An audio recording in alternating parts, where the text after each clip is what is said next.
बिस्मिल्लाहिर्रहमानिर्रहीम। आज मैं बना रही हूँ मलाई से मक्खन, जो कि बहुत ही आसान है। उसके लिए मैंने मलाई को 2 हफ़्ते पहले जमा करना शुरू किया था। 2 किलो दूध से मैं मलाई उतार लेती थी और जैसे ही मेरे पास 1 बाउल जमा हो गया तो मैंने इसका मक्खन निकाल लिया। मैंने देगची में 2 कप पानी लिया और उसको बॉयल कर लिया है। पानी को बॉयल करने के बाद जो मलाई मेरे पास पड़ी थी वो मैंने इस पानी में शामिल कर दी और मलाई को अच्छी तरह मिक्स करने के बाद 4 बड़े चम्मच दही के शामिल करके इसका दही लगा रही हूँ। जैसे हम नॉर्मली दूध का दही लगाते हैं ऐसे ही मलाई का दही लगाना है और इसको ओवरनाइट छोड़ देना है। मलाई को दही लगा के ओवरनाइट छोड़ दिया था मैंने और ये देखिए कितना अच्छा दही जम गया है। अब मैं इसको अच्छी तरह मिक्स कर लूँगी। मिक्स करने के बाद इससे मक्खन बनाऊँगी। मैं ग्राइंडर से मक्खन बना रही हूँ तो ये जो देखिए आपको पूरी नज़र आ रही है मलाई की, ये 10 मिनट के अंदर अंदर इसका पूरा मक्खन निकल आएगा। मैंने ग्राइंडर में 1 कप सादा पानी लिया है और उसके साथ ही 3 या 4 डोंगे दही के शामिल करके 1 मिनट तक ग्राइंडर चलाऊंगी। 1 मिनट के बाद इसमें थोड़ा सा ठंडा पानी और थोड़ी सी बर्फ़ शामिल करके 1 मिनट तक ग्राइंडर चलाऊंगी। तो 1 मिनट के बाद आप देखेंगे कि खुद ब खुद ही मक्खन ऊपर आ गया होगा।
मैंने वीडियो को बिल्कुल भी स्किप नहीं किया ताकि मैं आपको पूरा प्रोसीजर दिखा सकूं।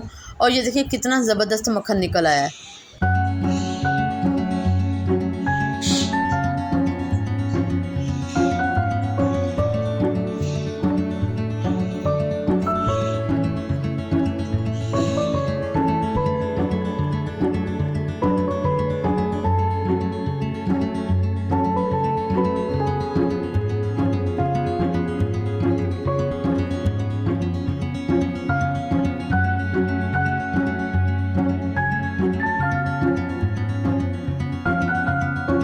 मक्खन निकालने के बाद मैंने जग में से लस्सी को भी निकाल लिया था। फिर जग में 1 सादा कप पानी शामिल किया, उसके साथ दही शामिल करके 1 मिनट के लिए ग्राइंडर चलाई। फिर बर्फ़ शामिल की, फिर 1 मिनट के लिए ग्राइंडर चलाई।